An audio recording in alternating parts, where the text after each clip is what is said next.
Welcome to Karma Chronicles. Please like the video and subscribe. Let's begin. Beth showed up late, of course. That was her move. Show up late, steal the show, act like she didn't even mean to. She stepped out of a black Escalade in a navy blue pantsuit that probably cost more than my entire toolbox. She looked like she was headed to a campaign event, not a family backyard party. My name's Ray. I'm 32, I live in Moline, Illinois, and I fix cars for a living. Mom had turned our whole backyard into a damn wedding reception. White rental tents, linen napkins, mason jars with floating candles, even some guy in a vest serving cocktails like we were at a Napa vineyard. All this for Beth's big promotion. She was now something like the Regional Strategy Director for Digital Initiatives. None of us really knew what that meant, but she said it in a way that dared you to question it. Quick note, before listening, share which city or country you're watching from. The food was fancy, mini crab cakes, some kind of beet salad. I stayed near the grill with Dad and Uncle Dennis, trying not to stink up the place too bad in my work clothes. I'd come straight from the shop, still had grease under my fingernails and smelled like brake fluid. Nobody said anything, but I caught a few glances when I grabbed a plate.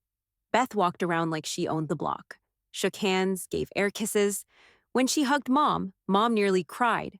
I could already hear her later, "My baby girl," making it big. Then Beth stood under the string lights and tapped a spoon against her champagne glass. "I just want to thank everyone for being here. It means a lot." She smiled like a politician, all teeth, no warmth. "I'm excited to lead our new regional strategy unit and drive forward the brand architecture across vertical platforms." Yeah, that was an actual sentence she said out loud, and everyone clapped like she cured cancer. Uncle Dennis raised his bourbon glass and toasted, "The first real executive in the family." Everyone oohed and clinked glasses. I clinked my warm Sprite can and gave a polite smile. Beth made her rounds again, stopping to ask Cousin Rick about his new law job in Chicago. Didn't even glance my way. That's how it always was. I was the family mechanic, not worth much unless someone needed free brake pads. Later, Mom sat next to me with that look that said she wished I'd at least worn something with buttons. I just shrugged and kept eating. It wasn't my night. Beth stood tall, soaking up all the praise like she earned every drop of it. I cracked open another Sprite and looked out across the crowd. Nobody noticed when I left the grill. Once the plates were cleared and dessert was half eaten, Beth clapped her hands like a kindergarten teacher and called everyone over to the patio. "Okay, time for something fun," she said, stepping in front of the projector screen Dad had set up earlier. Someone turned off the string lights, and the screen lit up with a bright blue title slide. Family Productivity Scorecard, Q3 edition. I sank deeper into my plastic chair, still nursing my lemonade. Beth clicked the remote and smiled like she was presenting at a TED talk. "So," she started, "as some of you know, I've been working on a side project to help us understand our collective impact, financially, professionally, and legacy-wise." Mom whispered, "Wow," like Beth had just solved hunger. Slide after slide popped up. Charts, icons, names, dollar signs.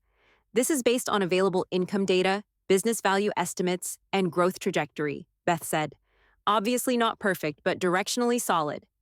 Then came the rankings, a big list with our names in bold. Uncle Dennis, Gold Star. Dad, Gold Star. Mom, Gold Star.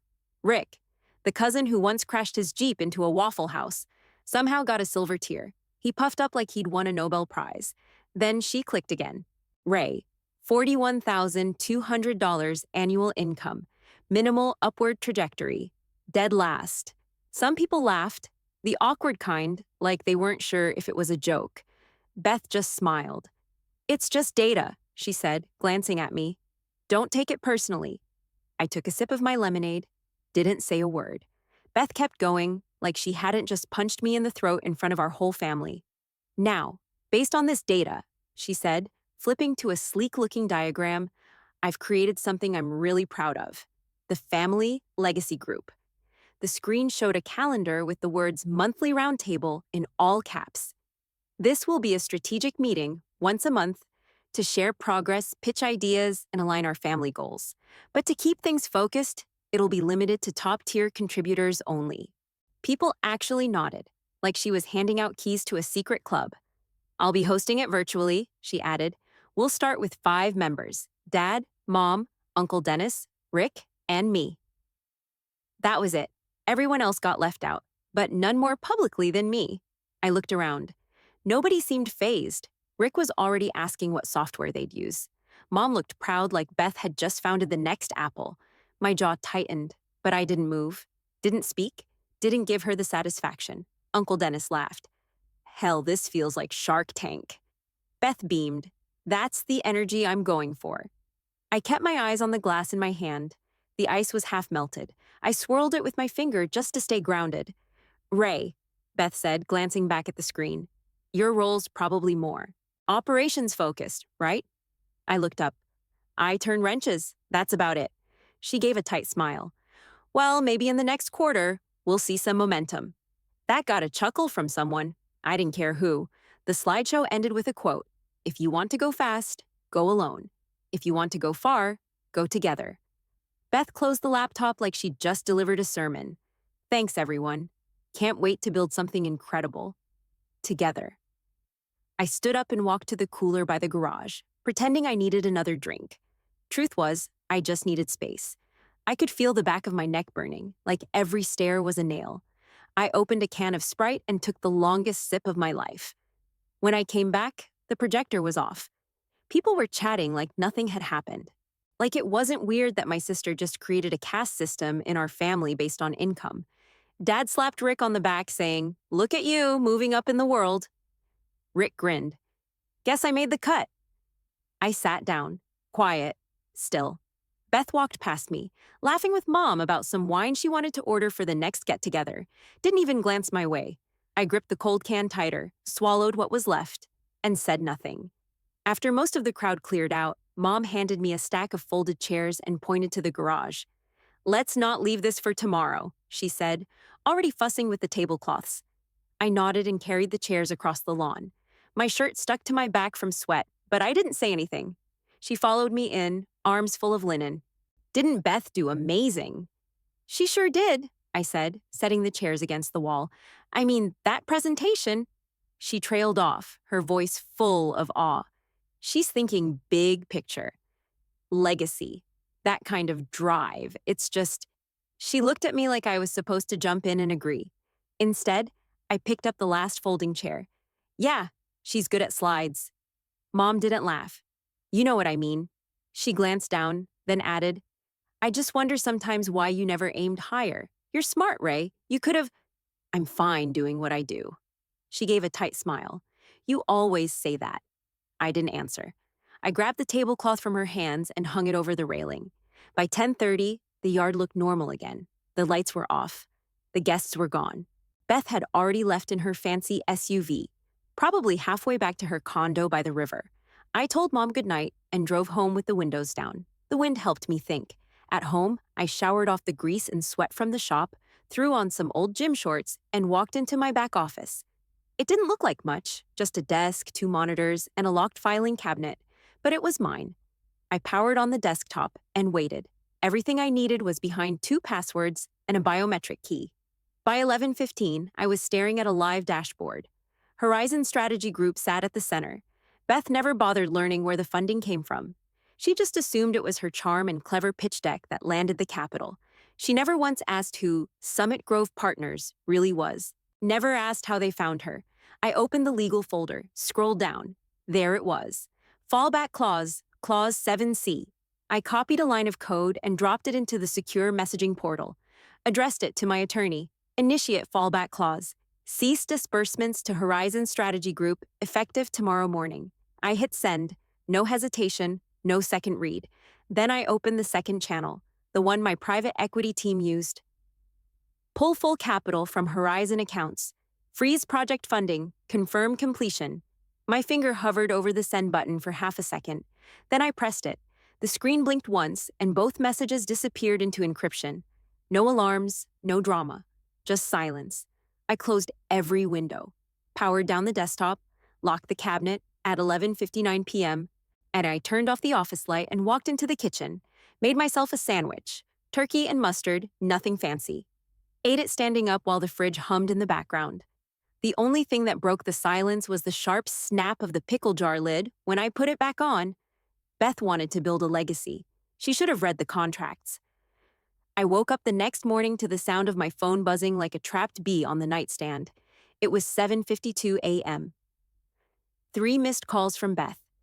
I rolled over and hit mute, let it ride. By 8:30, she was calling again. I let it go straight to voicemail, then again at 8:42, then 8:55. By 10 o'clock, I had 12 missed calls and 6 voicemails. Her name lit up my screen like an Amber Alert. The first few messages were calm. "Hey Ray, not sure what's going on, but there's some weird stuff happening with the firm's accounts. Have you noticed anything?" Next one. "Can you call me back when you get this? It's probably nothing but. I need another set of eyes." By the 4th message, she wasn't calm anymore. "Ray, we can't access our operating accounts. All project funding has been locked out. Nobody knows what's going on. Did you hear anything?" Then the texts came in, one after the other. "This is serious. Do you know any lawyers? Our CFO just quit. Our entire payroll bounced. Please pick up, please." I waited a few more minutes. Then I texted back. "Sorry, not really my area. Hope it works out." The typing bubbles popped up, disappeared, came back, then stopped completely. By noon, I was back in the garage, replacing brake pads on a Ford Escape, when Mom called. Her voice was shaking. "Ray, something's wrong. Beth's company. It just fell apart overnight." I wiped my hands on a rag and leaned on the workbench. "What do you mean, fell apart?" "She called me sobbing," Mom said. "She said something about investor fraud, missing funds. She thinks she's being blamed. I don't know what's going on." "Sounds complicated," I said. "She said everyone's pointing fingers." "Legal teams are involved. Ray, this is bad." I nodded, not that she could see it. "Yeah, sounds like it." "She asked if you knew anything," Mom added. "Did you ever talk to her backers?" "Nope. I'm not part of her little business roundtable, remember?" Mom went quiet. Then, softer. She's scared. I've never heard her like this. I looked out the garage door at the empty street. The world looked the same. Sun beating down, some kid's bike laying in the neighbor's yard. But everything had shifted. "I'll call her if I hear anything useful," I said, and hung up. By 2 p.m., I got another text from Beth. "I just need help understanding what happened. Please." I left it on red. Around 3, my phone buzzed again. This time, it was one of her partners. Some guy named Graham. I let it go. Then the Horizon admin emailed me. Urgent, requesting immediate contact with Summit Grove Partners regarding funding freeze and potential litigation. I hit delete. That night, after I showered and cracked open a beer, I checked the Horizon site. It was offline. Just a 404 error and a broken logo. Beth thought she was the architect. Turns out she was just the showroom floor. Pretty to look at, easy to sell, not built to last. The calls slowed down by dinner, then stopped. By 10, the silence was louder than the noise had ever been. The phone rang again around 8:20 that night. Same number, same name. I let it buzz twice, then answered. "Hello." All I heard was breathing, shaky, uneven, then, "It's gone," Beth said. Her voice was thin, wrecked. "Everything's gone."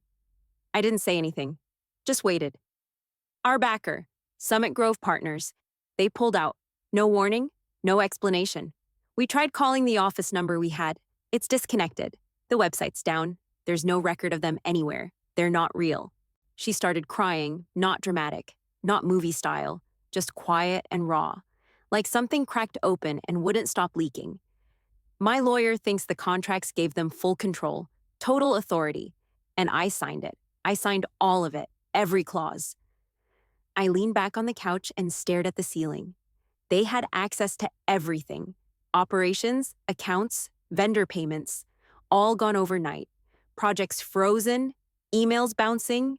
It's like someone built a whole fake company just to destroy me. She paused. Her breath caught. "Why would someone do this to me?" she asked. "I wasn't hurting anyone." I waited a beat. "I don't know. But I vetted them. I had a pitch deck. They said they'd worked with other firms in Chicago. They showed me slide decks, strategy reports." "Did you ever look deeper?" I asked. She went quiet. "I believed them," she finally said. "I wanted it to be true. I needed it to be true."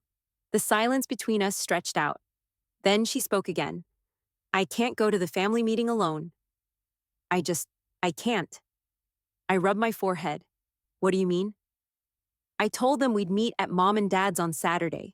Everyone's coming, even Dennis. They want answers. And I can't walk in there by myself. Not like this. I stared at the floor, the same floor I'd walked across that morning like it was just another Thursday. She kept going. They're gonna tear me apart, Ray. You saw how they looked at me when things were good. Imagine now. I didn't answer.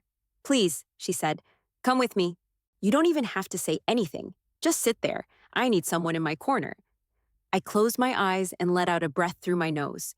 She wasn't asking for forgiveness. She wasn't trying to fix anything. She was just scared. And under all that noise, the fake titles, the stage speeches, the gold stars, I could finally hear it. The panic of someone who'd built her life on a lie and watched it collapse in real time. I'll think about it, I said. Please, she whispered. I don't care about pride anymore. I just don't want to go through it alone. I hung up a few minutes later. Didn't promise anything. Didn't say I'd show. I just sat there while the room got darker and the air got still. The queen had lost her crown, and now she was crawling back to the one person she thought didn't matter. Saturday afternoon, we met in the living room at Mom and Dad's. Beth's office lease got yanked that morning. Some clause in the contract, defaulted funding, meant immediate termination. So, here we were, home turf. Everyone showed. Even Uncle Dennis, who never drove out unless there was barbecue involved. Dad sat in his recliner like a judge in a small-town courtroom. Rick was on the edge of the couch with his legs bouncing, like he was waiting for someone to read the will. Beth walked in last. She didn't look like herself. Hoodie, old sneakers, no makeup. Hair tied back in a messy knot. Her eyes were red, like she'd cried for hours and then tried to pretend she hadn't. Nobody said anything. She stood in the middle of the room, right in front of the coffee table, hands shaking, lip chewed raw. I'm not going to waste anyone's time, she said. There's no company. There never was. Mom gasped like someone had slapped her. Beth kept going. The investors, Summit Grove Partners, they disappeared. Phone numbers, website, documents, all fake. Every cent we were working with was controlled by them. When they pulled out, everything stopped. Overnight. Uncle Dennis leaned forward. So you didn't own anything? No, she said, staring at the rug. I ran the strategy, managed the team, but the capital, the structure, none of it belonged to me. Dad stood up slow. You signed over control without reading the clauses. Beth nodded once. I was in a rush to lock it in. They made it sound urgent. Time-sensitive funding. I wanted to seem successful. Rick scoffed. That's one way to do it. Beth turned toward him. I lied, okay, about a lot. She took a breath, then unloaded. I don't have an MBA. I never did the executive training at Kellogg. I never worked in national accounts. That title I put on LinkedIn, fake. I was doing admin work in a branch office in Evanston, scheduling meetings, filing invoices. I got laid off 2 years ago and tried to freelance. That's when I built the pitch deck, started bluffing my way into meetings. I got lucky, until I didn't. Mom was frozen on the edge of the couch. Dad looked like someone just told him the house wasn't paid off. Beth's voice cracked. I wanted to be the one you bragged about. The one who made it out. I thought if I could just get far enough ahead, I could make the lie true. Nobody said anything, just the ticking wall clock and the faint hum of the fridge down the hall. I know I embarrassed all of you. I know I brought this on myself. I'm not asking for anything. Just wanted to say it myself, not let you hear it through headlines or lawsuits. She wiped her eyes with her sleeve. I was pretending, and I'm sorry. The silence that followed was heavy, not dramatic, not staged, just real. Uncle Dennis cleared his throat first. Well, hell. Rick leaned back, arms crossed. So you lied to investors, lied to the family, and tanked everything. Beth didn't argue. Yes, you made a damn slideshow ranking us like we were corporate assets, Rick said. And now we're just supposed to hug it out. I didn't come here for hugs, Beth snapped. I came here because I was tired of hiding. Dad finally spoke again. You thought you had to fake it to matter to us. Beth looked at him, eyes glassy. I didn't want to be average. Mom reached over and grabbed her hand, gently. Beth, we would have been proud of you no matter what. Beth shook her head. No, you wouldn't. Not the way you were proud when I said I was an executive. Nobody corrected her. I watched her break down, piece by piece. Not in some loud, dramatic crash, but like a tower that had been cracking for years, finally giving in under its own weight. She didn't have to say anything else. The room said it for her. Beth wasn't the star anymore. She was just another one of us now. Nobody moved for a long time after Beth's confession. You could hear the ice melting in glasses. Someone's phone buzzed and nobody even checked it. Beth sat down finally, right there on the floor, crossed her legs like she was a little kid again. No more stage, no spotlight, just her, raw and cornered. Then she turned and looked straight at me. "Ray," she said, voice steady now, not trembling. "I owe you an apology." I didn't respond. "In front of everyone, I want to say it," she went on. "I left you out of the legacy group because I was afraid of you." That got a few confused glances from around the room. Beth kept her eyes on mine. "You never asked questions, never poked holes. You just listened." And that scared me, because deep down, I think I knew you'd figure out it was all a front. Uncle Dennis shifted in his seat. Awkward. Rick looked down at the floor. She went on. "You didn't chase attention. You didn't need approval. You were just solid. And the more I faked it, the more I didn't want to be near someone real." I leaned forward, elbows on my knees. "Didn't take it personal." She nodded. "Still, you didn't deserve that ranking board crap. None of you did." Beth took a deep breath and turned toward the rest of the family. "So, I'm scrapping it. The contributor-only rule. It was stupid. Going forward, every family member gets a seat if they want one. Doesn't matter if you own a company or sweep floors. If you show up, you're in." That landed harder than she probably expected. Even Dad raised an eyebrow. Mom smiled a little. "That's better." Uncle Dennis crossed his arms. "Well, it happens to the best of us, I guess." Rick looked like he wanted to say something but didn't. He just nodded. Beth turned back to me one last time. "Thank you for showing up today. And for not throwing me under the bus. You could have, and I wouldn't have blamed you." I shrugged. Didn't see the point. Her eyes softened. "Still, thank you." The weight shifted in the room. Not in some dramatic way, more like someone let a little air out of a balloon nobody realized was stretched too tight. Beth had finally stepped down from the throne she built, and nobody rushed to rebuild it for her. After everyone cleared out, Dennis muttering about traffic, Rick making a half-assed excuse about work calls, I grabbed my keys off the counter and headed for the front door. Beth followed behind me, quiet, no noise, no fanfare. Just her and the sound of her shoes dragging across the floor. "Wait," she said as I opened the door. "I'll walk you out." I glanced at her. Sure. It was cold out, but not sharp. The kind of chill that made you breathe slower. The sun was almost down, casting long shadows across the driveway. My pickup sat under the street lamp, dust on the hood, toolbox still rattling in the back. We didn't say anything at first, just walked side by side down the short path, shoes crunching over loose gravel.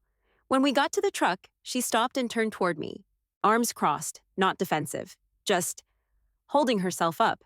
"How do you do it?" she asked. "How do you stay so calm when people treat you like garbage?" I leaned against the truck door, crossed my arms too. "I don't take it personal. Most people are just reacting to their own fears, not really about me." She frowned. "That's such a cop-out answer." "No," I said. "It's just the truth. People panic, they posture, they pretend. You've seen it. Hell, you did it." Beth looked down at her sneakers. "I still don't get it." "What don't you get?" She looked up again. "You acted like you didn't care. When I humiliated you in front of everyone, the scorecard, the contributor thing, you didn't flinch. Not once. It didn't make sense." I let the silence sit for a second. "You were trying to be someone they respected," I said. "That's not cruelty. That's desperation." Her face twisted a little, like the words stung and comforted her at the same time. "I didn't want you to see me like this," she said. "But now I think maybe you always did." "I saw something," I said. "Didn't know what. But yeah, it never added up." She stepped closer. "Why didn't you say anything?" "Because calling someone out in front of a crowd isn't strength. It's performance. You didn't need a critic. You needed time to fall apart." Beth stared at me, eyes glistening again. She reached forward suddenly and wrapped her arms around me, tight, hard, like she was holding on for air. I didn't hug her back right away. I just stood there, arms loose at my sides, letting her decide how long she needed it. After a moment, she pulled back and looked me in the face. "You're either a saint," she said, Or you're hiding something? I smiled. Just a little. Maybe both, I said. She didn't press, just nodded, wiped her face with her sleeve again, and backed up a step. I opened the door and climbed in. The truck creaked like always. Beth stepped back from the curb, arms wrapped around herself. "Hey," she said just as I was closing the door. "Yeah, thank you for showing up." I gave her a small nod. "Anytime." Then I pulled away, slow. The driveway lights behind me flickered as I turned the corner, and she disappeared in the rear view. I drove home with the window cracked, arm resting on the door, letting the cool air hit my skin. The streets were mostly empty, closed-up shops, gas stations flickering under bad neon, a kid's bike laying crooked on a lawn. Beth's house was probably dark by now. Hers always stayed dark when things went bad. Mine was still lit up when I pulled in. Porch light on, one lamp left burning in the hallway. I parked the truck, stepped out, and let the gravel crunch under my boots like it always did. Inside, the quiet felt different, not heavy. Just calm. My phone buzzed when I walked into the kitchen. It was Patricia, head of my capital firm. Withdrawal executed, Horizon funds returned. Shall we scout new ventures? I stared at it for a second, then typed back, "Hold off, let the dust settle." I tossed the phone on the counter and headed to the back room. My laptop was still right where I left it, closed, clean, untouched by drama. I flipped it open and logged in. The proposals were waiting, neat folders, polished decks, promises of the next big thing. One caught my eye, something out of Phoenix. Eco-battery startup, lean burn tech, government incentives already approved. Good leadership team, solid IP. I stared at it for a long time, read the executive summary, skimmed the financials, then closed the folder. Not yet. Some lessons are expensive, but some people don't understand their value until you make the cost unforgettable. Beth would survive. She always did. And the family would eventually forget. That's what families do. They smooth things over until it's all just a funny story. But I wouldn't forget. I wouldn't forget how it felt, sitting under those string lights in a wrinkled mechanic uniform, pretending that soda in my hand didn't sting worse than the oil burns on my arms. And I sure as hell wouldn't forget that silence, the one that hit when the projector lit up and my name landed dead last. That was the moment I stopped being invisible.